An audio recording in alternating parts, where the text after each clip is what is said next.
Bonjour, je suis Gabrielle Vernouillet, je travaille au service parisien de santé-environnement rattaché à la direction d'action sociale de l'enfance et de la santé.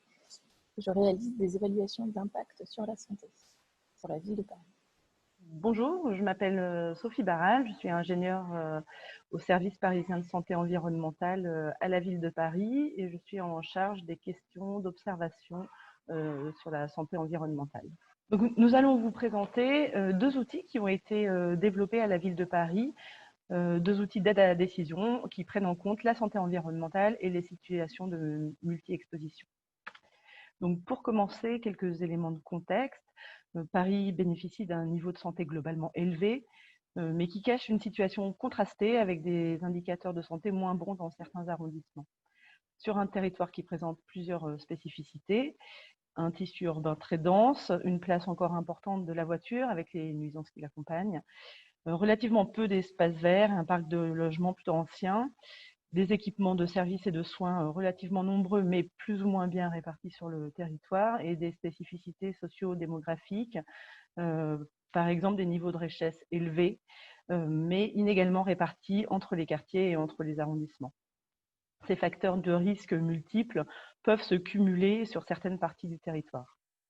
Le troisième point de contexte, c'est une aggravation des inégalités sociales, environnementales et territoriales de santé, qui sont considérés depuis quelques années comme des enjeux de santé publique. Et c'est pourquoi, à Paris, le plan de santé environnementale qui a été adopté en décembre 2015 s'est fixé comme principaux objectifs la réduction des inégalités de santé à caractère environnemental et l'amélioration de la santé des Parisiens en jouant sur l'ensemble des déterminants environnementaux. C'est ainsi qu'ont été développés deux outils d'aide à la décision, un outil de caractérisation des inégalités environnementales, sociales et territoriales de santé, et un outil d'évaluation des impacts sur la santé qui a été mis en place sur plusieurs projets urbains ou politiques de la ville et dont nous allons vous présenter un exemple. Donc le premier outil, c'est un outil cartographique qui permet de repérer ce qu'on a appelé les zones de fragilité en santé environnementale à Paris, c'est-à-dire des zones qui cumulent un certain nombre de défaveurs environnementales, sociales et sanitaires, et ce pour prioriser l'action publique. Il a été construit par le SPSE, Service parisien de santé environnementale, et l'APUR, l'Atelier parisien d'urbanisme, avec l'appui d'un comité technique large composé de producteurs de données et d'experts. On a défini une dizaine d'indicateurs thématiques qui portent sur l'exposition de la population aux polluants et nuisances environnementales, sur les facteurs de vulnérabilité de la population et sur la carence en aménité. Ils sont tous exprimés à une échelle très fine, le carreau de 200 mètres de côté, en fonction de la population résidente concernée et par rapport à la moyenne parisienne, afin de repérer les zones en situation de défaveur par rapport au reste du territoire. Donc, on va passer sur l'outil de data visualisation qui a été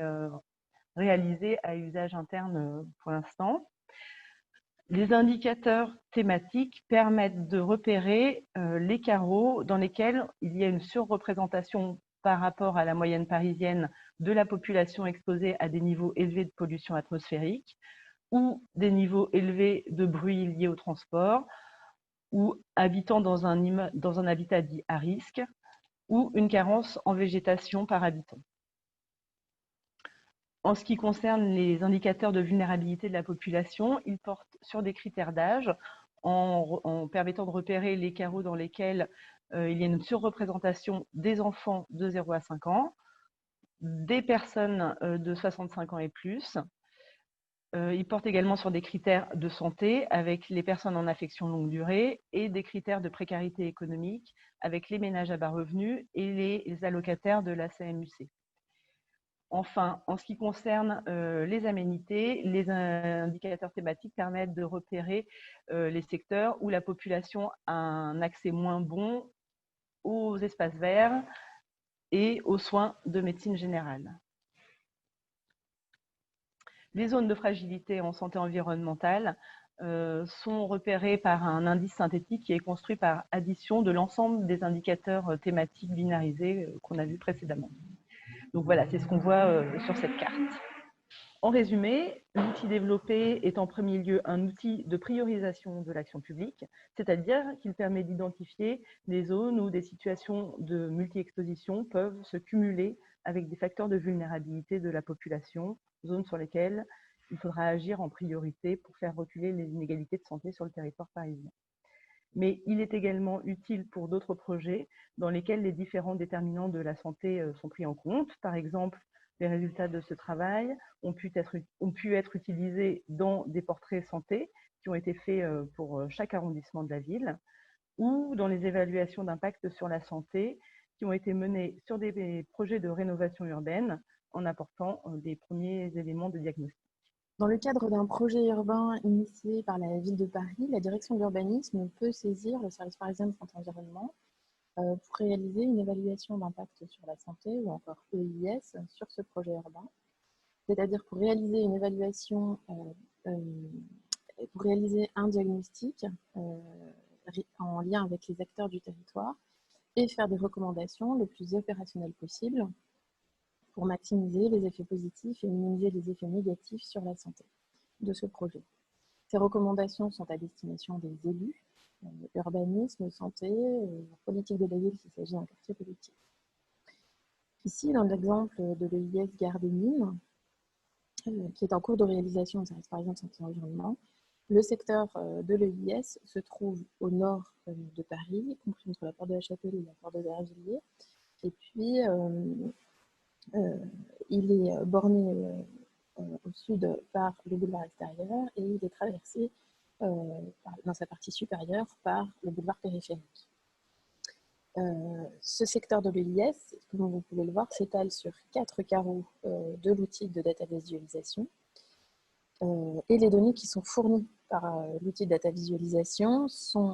indiquent en commun pour les 4 carreaux une population avec de faibles revenus et une moindre accessibilité à l'offre de soins en médecine générale, qui correspond à nos observations faites sur le terrain, puisqu'il y avait seulement un seul médecin à la retraite sur ce secteur, bientôt à la retraite.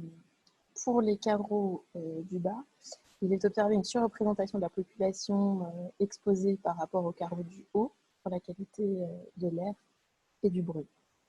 Et aussi un moins bon accès aux espaces verts pour la population résidente sur le carreau du haut. Ces données sont également corrélées avec nos observations de terrain et les mesures de l'étude d'impact environnemental qui est réalisée de façon réglementaire dans le cadre du projet. Alors, on va pouvoir se servir des données de l'outil de data visualisation comme des premières orientations qu'on va affiner dans le cadre de l'EIS. En effet,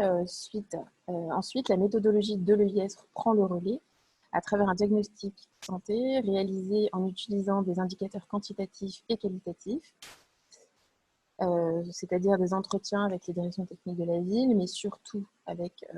des multiples acteurs du terrain, qui va donner lieu à l'identification de populations vulnérables, comme ici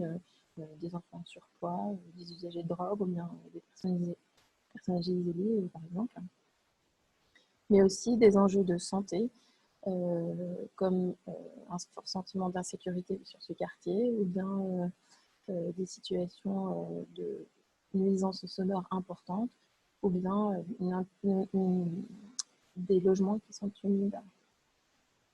qui sont regroupés ensuite par déterminants de santé et eux-mêmes soumis aux élus lors du comité de pilotage pour prioriser ceux qui feront l'objet d'une analyse plus approfondie. Les déterminants, vous voyez ici, les déterminants de l'exposition environnementale et de l'offre de soins qui avaient été pointés par l'outil de data visualisation, ils font aussi partie de ceux qui seront priorisés sur cet exemple de Gare des Mines, avec d'autres déterminants qui enrichiront notre analyse. Le IS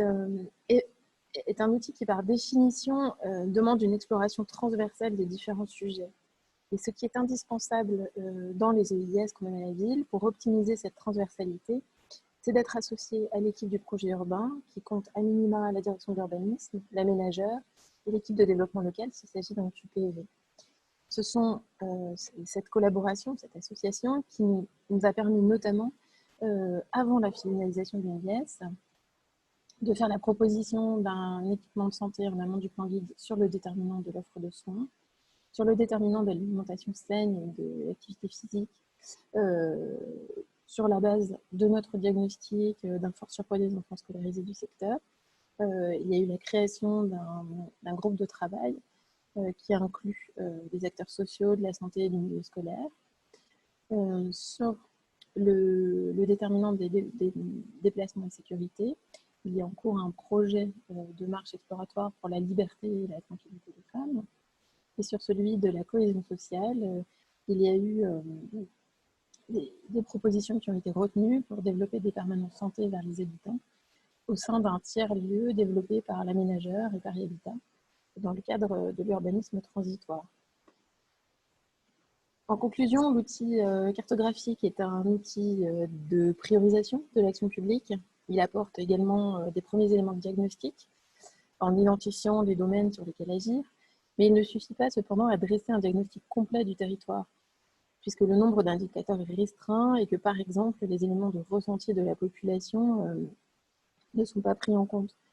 C'est pourquoi, sur les territoires identifiés et retenus, il sera réalisé des diagnostics territoriaux partagés, associant les habitants et les acteurs locaux, afin de proposer des actions co-construites pour améliorer la santé dans ces quartiers. En ce qui concerne les EIS, d'étudier les expositions multiples des résidents ou des usagers du quartier nous mène à coordonner les expertises techniques et d'usage pour apporter une analyse aux élus en vue de la priorisation des axes à développer et de la validation des recommandations pour leur bonne mise en œuvre